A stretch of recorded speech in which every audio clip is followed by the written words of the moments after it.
Hey everyone, welcome back to another Facebook Live. I'm your host, Jess. And I'm your host, Lauren. And today we have a super informative topic with a awesome special guest. We have Vera Lee here with us today. We are so excited to have her and to get all of her insight on academic policy and all of these awesome things. But before we jump into all of that, Lauren is going to give us a few Facebook Live tips. Thanks, Jess. So like Jess said, this is the topic today, talking about academic policy, academic honesty, things like that. It's something we can all benefit from. It's not all obvious, so we definitely recommend that you tune in and listen closely to this conversation. And if you have any questions or thoughts, please feel free to leave those in the comments. If you're loving what we're talking about today, as always, feel free to like and share. We appreciate that. We just ask that you don't leave any personal information in the very public comment section. So please either send a message to one of our social media pages, or you can call us if you want to talk to us more personally. Of course, the number for student services, if you are already a Penn Foster student, is 1-888-427-1000. If you are not a Penn Foster student yet and want to learn more about our programs or how it works to be an online student, you can call admissions at 1-888-427-6500. So to get into the good stuff, we're going to first introduce our very special guest, Vera Lee, who is the Director of Academic Policy. Welcome, and thank you so much for joining us. Thank you for having me. How's everyone doing today? I definitely want to say academic policy is not always punitive, but a little bit about me before academic policy. I have been an associate professor at a number of universities. I've worked in the public sector for government. I have had a wonderful opportunity with teaching students and faculty, and I loved art. As you can see behind me, these are some of my paintings. Like you will learn when you get stressed out, you have to have a hobby that's healthy that will allow you to be creative. And so that's what my art is. So that is not only a little bit about me, but that's also a fun fact about me as well.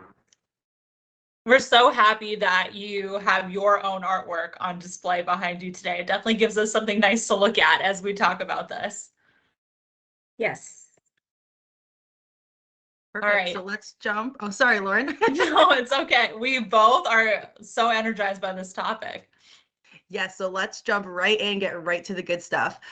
So Vera Lee, do you want to give us just like a little overview of what Penn Foster's academic policy is? Academic policies are just good guidelines to help students navigate through their coursework, through discussion boards, just on what it means to act with integrity, what it means to have code of conduct. It just basically gives students the tools and support that they need to learn about the skills that they have and how they can achieve their education goals. How ultimately acting with integrity and upholding things like, plagiarism and code of conduct can really not only set the tone for who you are as a student, but it helps you to build into your career. And that can create a better life for you and better lives for your families when you act with an integrity mindset. And that's what Penn Foster upholds in our community, academic community. So that's what our Penn Foster policies are all about as they relate to academic policy. The term academic honesty gets thrown around a lot. Could you help us define what academic honesty is? It just means taking ownership of your own words and not using the words and thoughts of someone else. It definitely gives you a way to uphold the highest integrity and honesty practices you can in an academic sense. We know about, honesty and integrity out in the streets with our friends, with our family. It's the same in a sense when it comes to acting with integrity in the classroom, but it really means to be honest with the information that you put in writing, being honest with your instructor concerning any academic assignments. It means presenting truthful information, using citations, and also writing an academic assignment, that is from your own creativity. That means academically you're acting with honesty. So it's not difficult for someone to do that if they're just using their own thoughts in their own words. And you have to really bring yourself into your assignments, present your own concepts, your own ideas, think about the methods, look them up, research them, but don't cut and paste them. That's acting with academic honesty. So it's all about your pieces of information, your own expression in your assignments. And it just means that you should relax and do what you do and just be creative with it. And that's the definition of academic integrity and academic honesty. That is that's just a really cool definition, because I feel like even myself, saying the word academic honesty can be a very intangible thing, but saying, at its core, it's taking ownership of your words and not the words of others, just makes it so easy to understand and just kind of puts it in words that all of us can 100%, relate to and understand. So I think it's really important to, make sure that everybody understands that this really intangible thing, really not that hard to comprehend. You know what I mean? Right. It's just being yourself, being truthful, and presenting yourself the way you want to be presented, not as somebody else, which is really awesome. And that, yeah, you're right, Jess. And academic honesty can go a long way from the classroom, like I mentioned, to your career. And it can be intangible. It can be represented in your writing assignments, your tests, any other assessments you take, like your exams. It also means being respectful in discussion boards, if you have student groups or you have breakout sessions, things like that.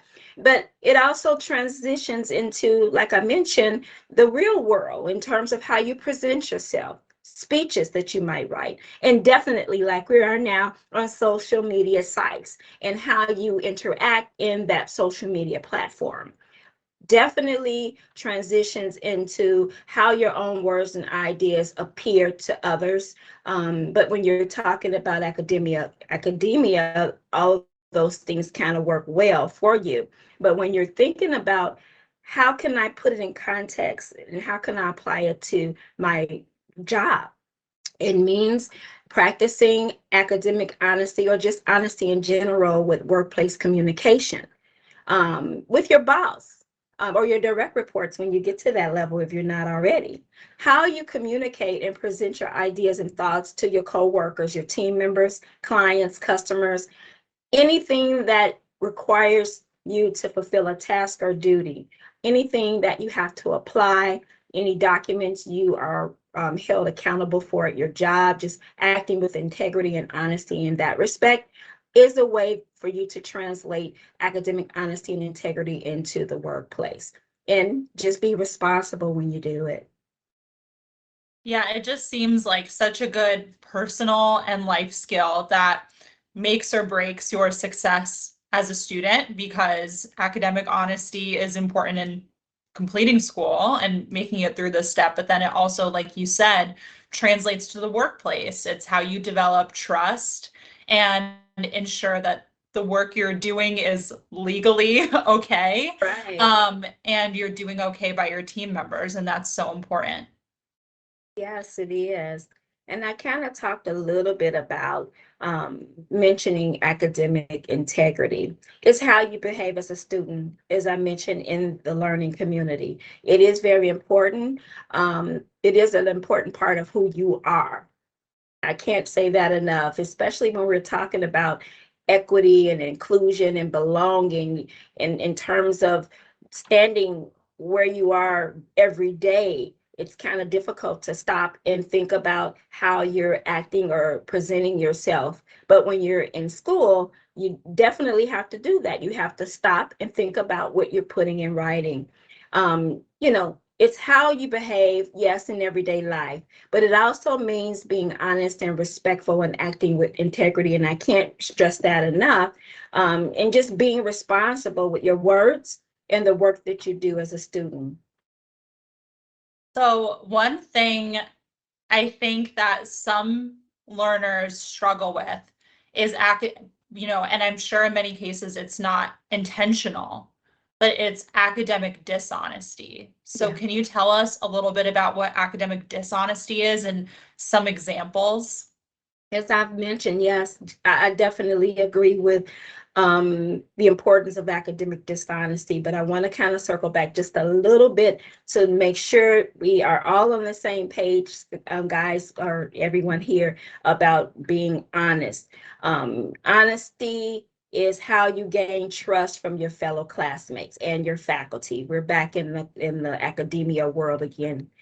It means acting with academic integrity with your coursework, and ultimately it translates into you behave in the workforce. We said all that, but I wanted to go back to make sure everybody is here. Now we're going to talk about being dishonest. We all kind of know what dishonesty means, right? From the world perspective, but when we bring it back into that box of academics in terms of your school, you take your thoughts and the words of others and make them your own. That's being dishonest. Cheating also is being academically dishonest because it is inappropriate to take someone else's thoughts and say they're mine. How would you feel if you wrote a book and someone just took the whole book and put their name on it? That wouldn't feel so good. Even though that's a big book, we're starting from the small things that make the pages in the book and how we build from one page all the way out. Think about that in terms of your work as a student. You start with one paper, then you move up, you have to do 2 papers. So you want to make sure that you are collaborative with what you're writing, meaning you're searching different sources of information, yes, but you're not putting your name on everything and saying that it's yours. A lot of students cut and paste and think the instructor doesn't realize that that's what they're doing. We get it. We have a lot of plagiarism tools here, but plagiarism, as we'll talk about soon, is academically dishonest. Dishonesty happens when you submit others' thoughts, words, and assignments again and call them your own. It also happens when you submit answers obtained through unauthorized websites, or using people's work, or providing answers to other students. That's just cheating. If cheating is suspected, the student will be notified that we caught you, and you may be required to respond in writing to the charges made against you, whether it be to your instructor or whether it be to the Academic Review Board, the ARB, which is what you'll hear about more a little bit later. But that is when it builds up to a point where you're just like, I'm going to keep doing it. But we know everyone's going to act with honesty. The response definitely is not a good one when the Academic Review Board gets to it.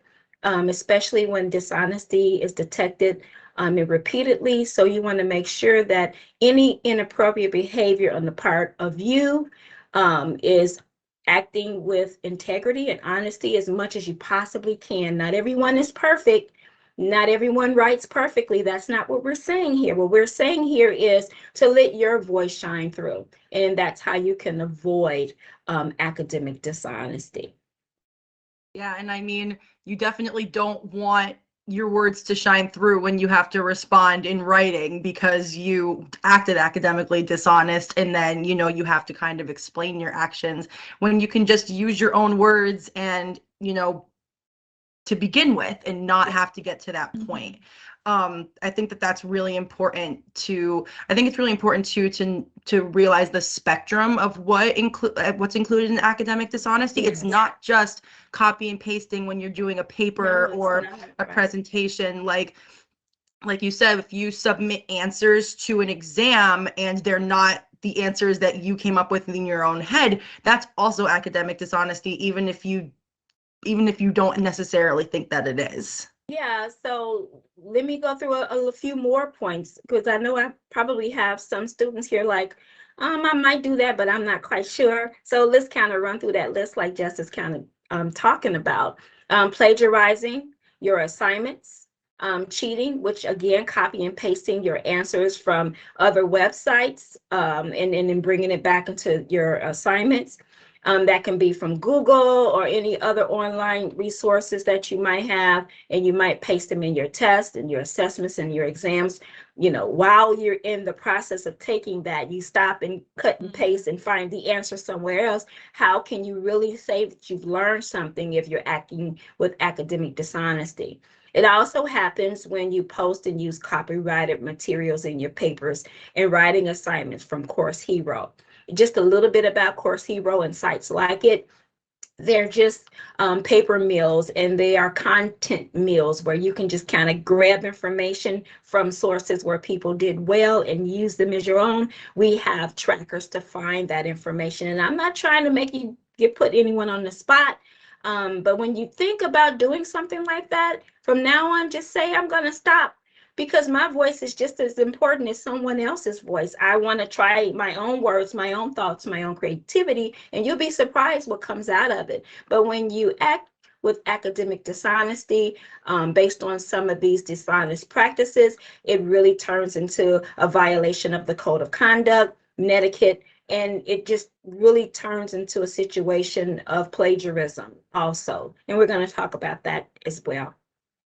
I think what you said too earlier, that at the end of the day, it's our job to make sure our students are actually learning and getting something out of their programs. And you get the skills at the end of the day to succeed in a career and to move on to your next step. And we can't be confident that you're learning if it's not honest. So, that's why these policies are in place, to make sure that you are actually contributing to these conversations, you're learning, and you're able to think about some of the stuff that you're learning and thinking about critically, and that's so important.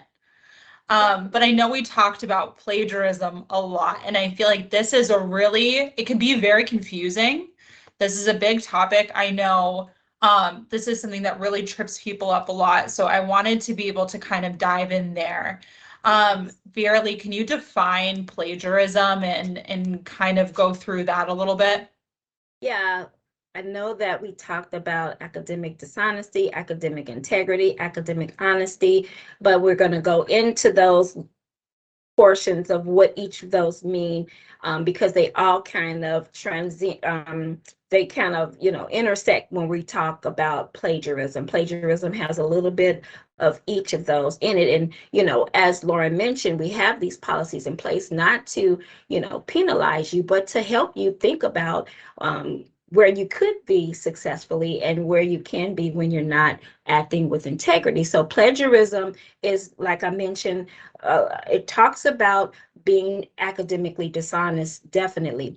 Plagiarism is dishonesty in the sense that you're taking someone else's ideas or finished work and saying it's your own. That includes paraphrasing someone's thoughts and not giving them credit for it in a cited source. It also means just taking the work and acting it out in a sense that you're not using your own creativity, especially when you're looking at assignments and assignments are given to you. You want to put it in the way that you can demonstrate your own knowledge and what you have absorbed from those assignments. Plagiarism is an act of not just properly improperly citing your sources, but it also means that you want to have direct quotations around other people's thoughts and words. I'm going to give you an idea of how you can check yourself, so to speak. Let's check ourselves here. Why don't you, when you do your next assignment, every time you have an inclination to cut and paste someone else's thoughts, go ahead and do it, but put quotes around it for your entire paper. When you're done, look at that paper. Is every line quote, quote, quote, quote, quote, quote, quote, quote, quote?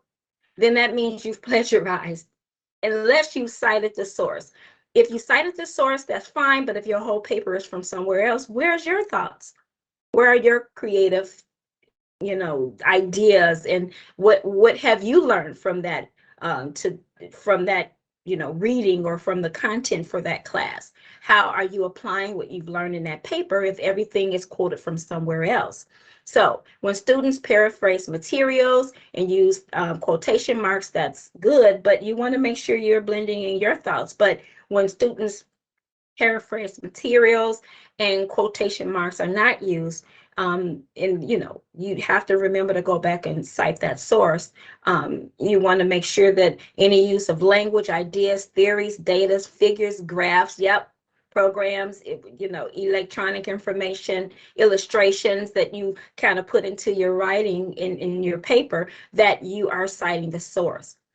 In short, plagiarism is a violation of academic honesty, and it includes but is not limited to submitting coursework that is not your own. And we say that over and over again because that's what happens over and over again. You want to make sure that you're not misrepresenting someone else's work as your own. Failing to cite a source and document sources properly can kind of borderline academic dishonesty. Using online or other resources to alter someone else's work and or to claim it as your own, it can be disguised as academic dishonesty. But if you cite the original source, as well as have a good blend and mix of your own creative thoughts, you're doing okay. And, there are many ways that you can avoid plagiarism as well. We'll talk about that in a minute. One thing that I've seen people struggle with is that it's actually plagiarism if you cite yourself from a published work. And I think that could be very confusing. Yes. So that's just, one tip to avoid doing. If you have something that is even your own words that's been previously published, you need to cite yourself. Yeah, one thing that we have seen is students may have taken courses at another school and they come and take a similar course transferred in, they're transferring from another school and they'll use that same paper in that class. You have to let your instructor know, hey, instructor, I've taken something similar to this course and this topic I've already written a paper about. Is it okay for me to utilize some of that work? Your instructor's going to say immediately, make sure that you cite yourself in the proper way. Not take that whole paper and just resubmit it and recycle it. You have to uphold integrity even in your own writing, like, Lauren is saying. But you can avoid plagiarism by doing that most definitely. But there are other ways to avoid plagiarism, is to do your own work, but cite your sources. If you're recycling that paper, apply your own ideas, use your own words, think and write creatively. We said that a lot because that's what it is. And use the academic policy resources in the Learning Resource Center before you submit your assignments. You also want to stop and pause and utilize some of the plagiarism checkers that are out there. There are so many, and you can always email me or email academic policy at pennfoster.edu and ask, and I can provide you with a list of those academic policy and plagiarism checkers that I've come across as a director of academic policy. But the purpose, and I just want to say this, the purpose of academic policy is not to be punitive again, but it is to provide you with the standards and principles of academic honesty, plain and simple. That's what we're talking about here. Academic policies, once again, ensures that you are upholding consistently with all of your assignments, with all of your assessment and tests, and you're using the guidelines for approaching issues such as plagiarism, code of conduct, and all of those things we've explained in a way that's going to make you a part of Penn Foster's academic community. So just think about things before you submit them and really make sure that your voice is out there in your assignments and you'll be fine.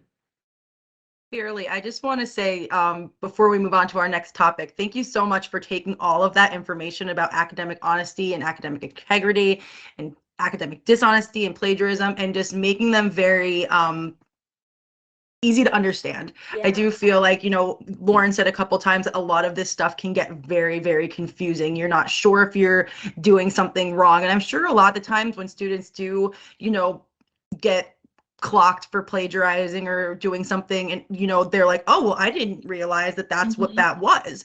You know, a lot of people don't go out intending to take other people's work and to pass it off as their own, but just putting that all into words that we can all understand is super, super important. So thank you for, I know we still have more to go, but I just wanted to thank you really quick for all of those.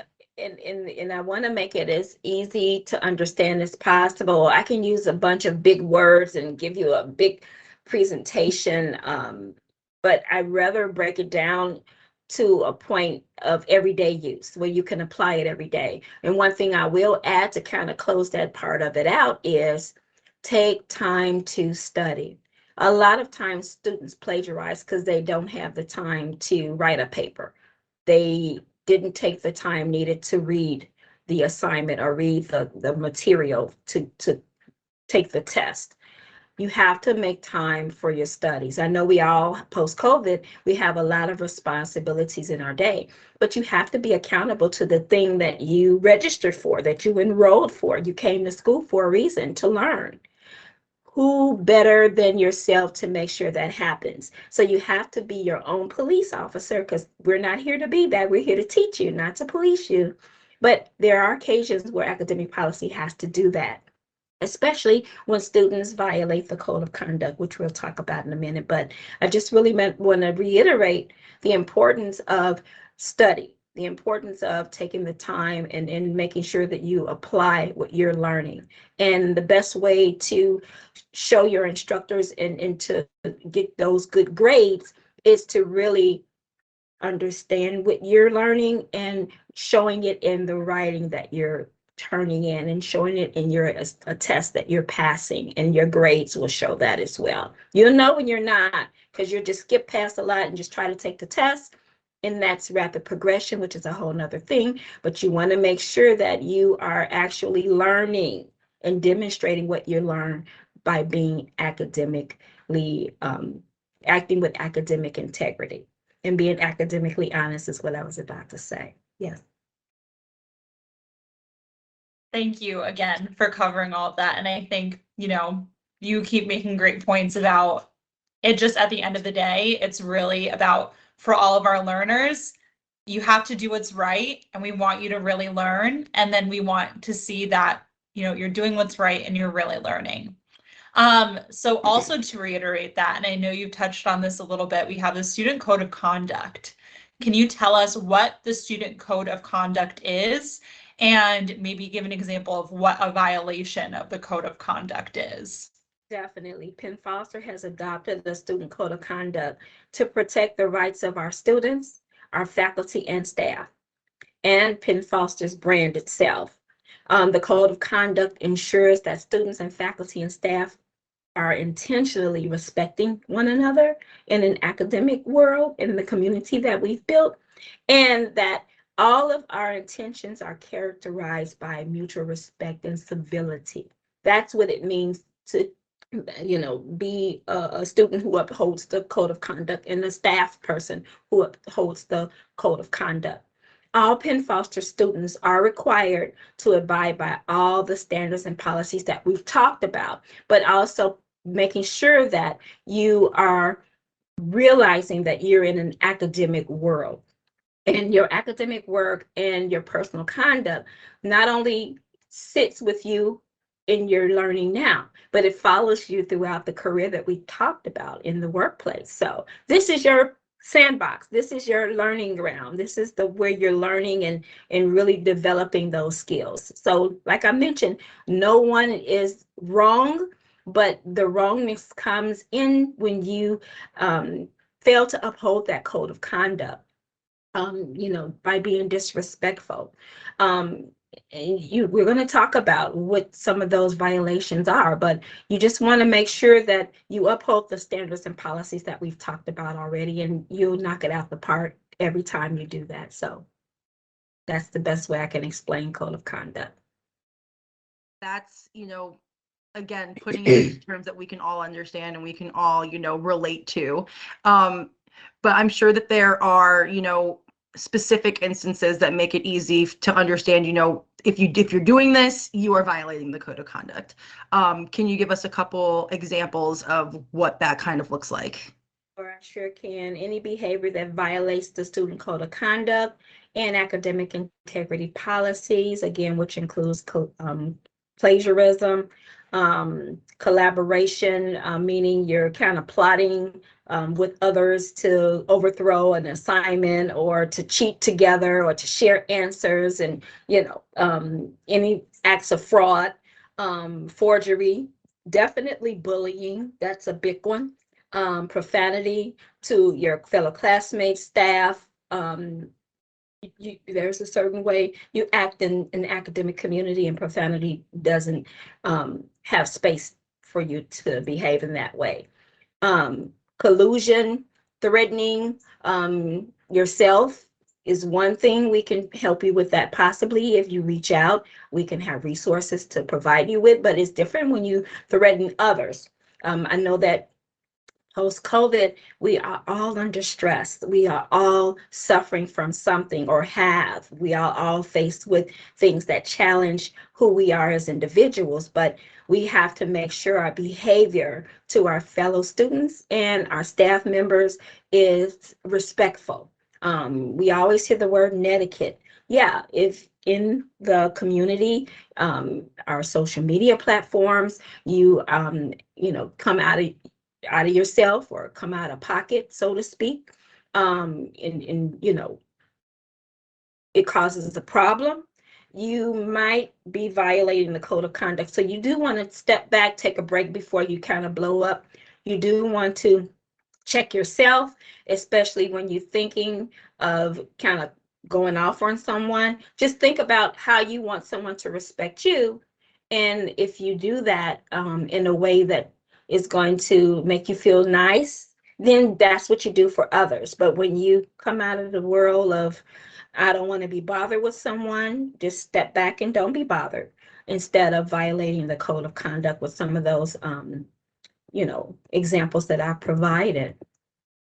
Yeah, I think it's super unfortunate. And like you said, Vera Lee, like the pandemic and everything going on in the world, it's extremely stressful, and, tensions can escalate and people can act maybe outside of how they would normally behave. But you really do want to take a moment to check yourself, because it could have very serious consequences if you are violating the code of conduct, if you are bullying someone, if you're being disrespectful to fellow students or staff. So you just want to, pause and think before you act of what this could do for you, and it's not going to be good. So with that, we do have an academic review board. Can you tell us what the academic review board is? Yeah, and a lot of what you said before I go there is extremely important. You mentioned the word escalations. We do have an escalations team when things just get so far out of hand. Before it goes to the ARB, we do have that escalations team that will kind of reach out to you and make sure you're okay. They'll make sure that, that you understand what it was you put in writing before you write that email. You want to make sure you check it. But our escalation team, they kind of go around and look at those things that have been referred to them before they go to the ARB. So that is a sense, where some cases just kind of end right there, and students can get dismissed just from the escalation team. But when they're that's when they're non-academic in nature, when it's not plagiarism, when it's not academic dishonesty, but it is you curse someone out, it is you kind of went off on someone, it is you threaten someone. Those things don't make it to the ARB because that escalation team will handle it. So you want to make sure you remember that before you do anything that is going to get you in any serious trouble.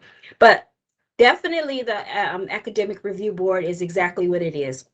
It reviews your academics. The academic review board is tasked with reviewing student academic records and your conduct as it relates to maybe cheating and plagiarism and all those other things we mentioned for academic dishonesty, in order to determine the appropriate action in cases where the student has displayed poor academic performance, and or when a student has violated policies regarding academic integrity, code of conduct policies, and all those other things we talked about. The ARB has a full range of disciplinary decision authority up to and including cancellation and dismissal. So a couple of things that you want to keep in mind. 2.0 is the measure of success for Penn Foster students. If you consistently fall below 2.0, it can be considered academic failure, meaning you're not gaining or you're not demonstrating your learning. Of course, there are different, intervention tools for academic effectiveness that we have in place. We have tutoring, we have student advocates, we have student services. All of those are just buffers to make sure, is everything okay? Do you need help?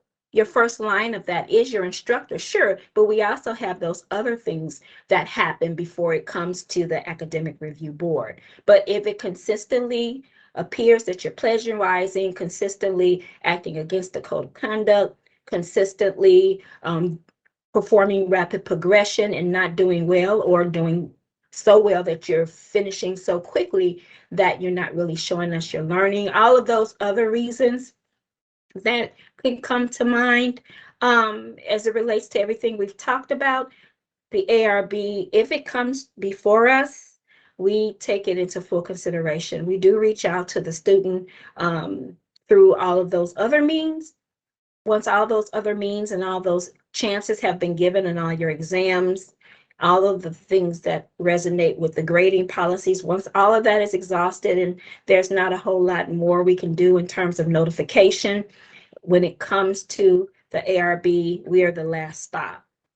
Students do have the right to appeal, and we'll talk a little bit about that in a minute.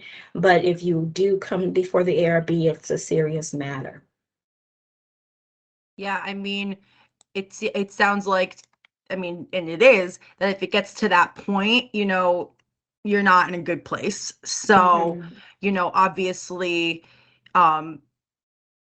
you can avoid that by just, adhering to the policies we've talked about, the code of conduct, the academic policy, just, doing right by yourself, which is, the best, all we can all do at the end of the day is just do right by ourselves.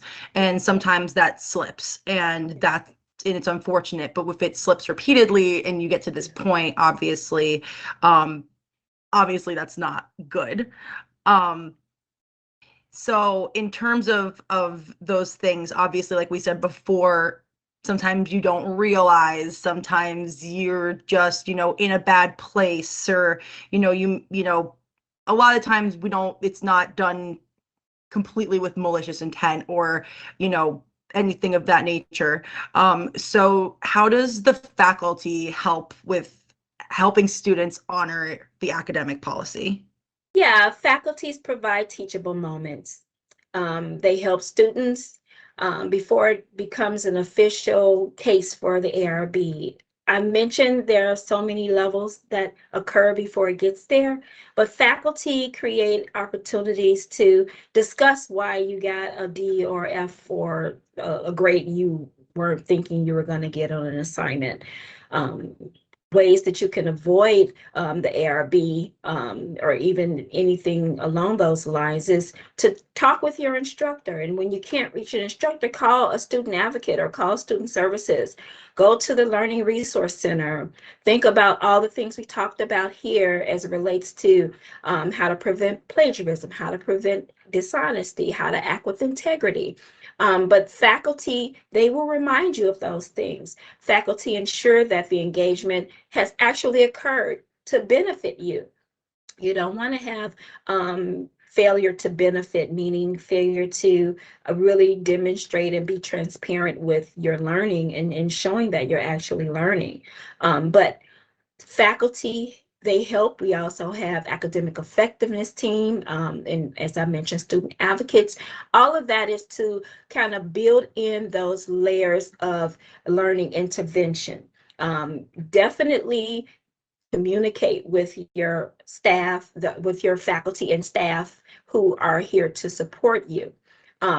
Be sure that all the procedures have been exhausted, because that's what we're going to do. Make sure you've done everything you can. And when you need help, just ask, I need help. Just reach out. I need help. I'm not getting this. Hey, I'm not getting this.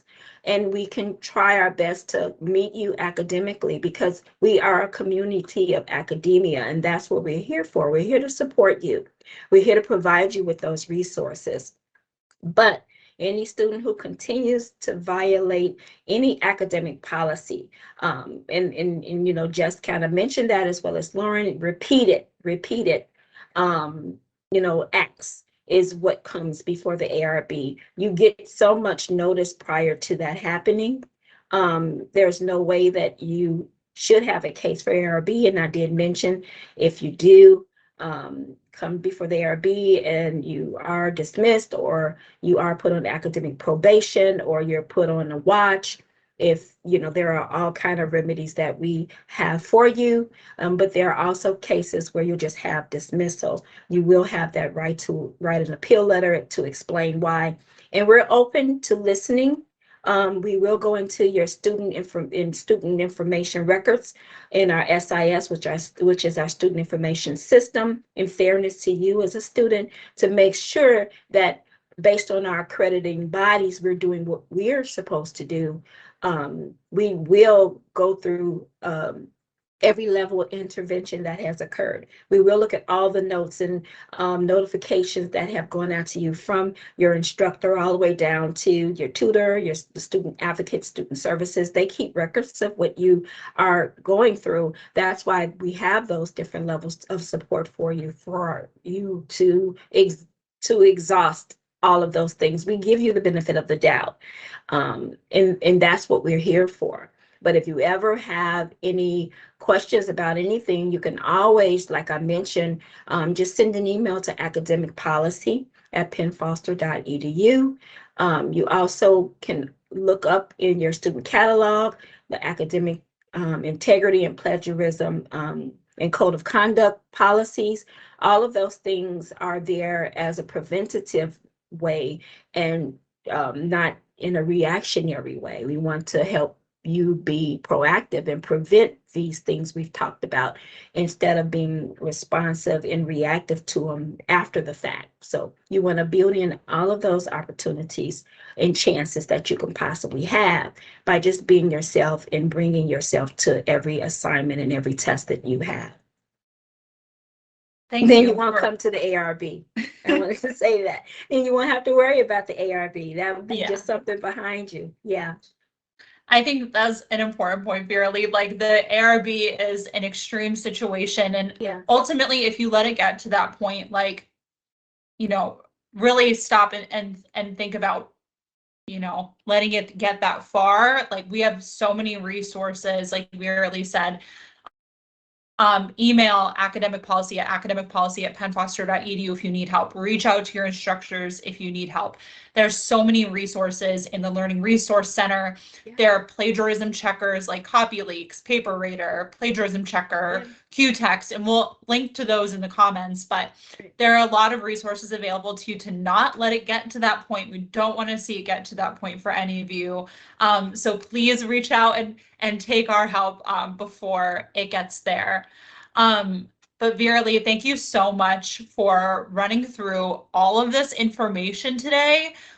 This was so helpful. And, you know, I know Jess said it earlier, but I just want to reiterate that a lot of these topics are extremely complicated and not obvious, not necessarily easy to understand. And I think it's important too, just to have those reminders of how to behave with academic integrity and academic honesty. It's tempting to want to move through your program quickly and get it over with and get good grades. And there's a lot of temptation in, you know, cheating or working with others to share answers, or kind of not playing by the rules, but that's not going to help you learn. It's not going to get you through your program, and it's just not setting you up for success in your career. And that's just not how you want to play, and not how we want to see you not succeed. We want to see you succeed. We want to see you succeed, and just a parting reminder to you all. I do want to say thanks for having me, definitely, and play this back as many times as you need to. There's a lesson to yourself. Every time you think about plagiarizing or anything that we've talked about that is dishonest, play this video. Penn Foster provides our students with the tools and support to help acquire knowledge. We also are here to help you acquire the skills that can help you achieve your academic and education goals, because that's what you want to do. We want to also build those blocks necessary for you to be successful in your careers so you can create a better life for yourself and for your family. Those policies and procedures that we talked about, just keep them in mind because they're good guidelines to help you navigate the academic landscape here at Penn Foster. That's what I'm here for. You can always email me, and definitely you can go to the Learning Resource Center and look for some of these resources. And Jess and Lauren are going to pack the resources in this live chat for you later down the road. But a good source of information is always, always your student catalog. So again, thank you for having me. Thank you so much, Vera Lee. This was just, it was so great to be able to spend time with you and to get to, learn all of your expertise on all of these subjects. It was very helpful even for us, I'd probably say for me and Lauren, and it's going to be super helpful to all of our students. So thank you again. And thank you everybody for watching and always tuning in to get this great info. We always want to make sure we're setting all of you up for success, and we want to see you all thrive. So giving you this info just, is another level of doing that. So thank you, Vera Lee. Thank you for being here, everybody. And good luck, everyone. Yeah. We'll see you guys next time. Have a good one. Bye, everybody. Next time, everyone. Bye. Bye-bye.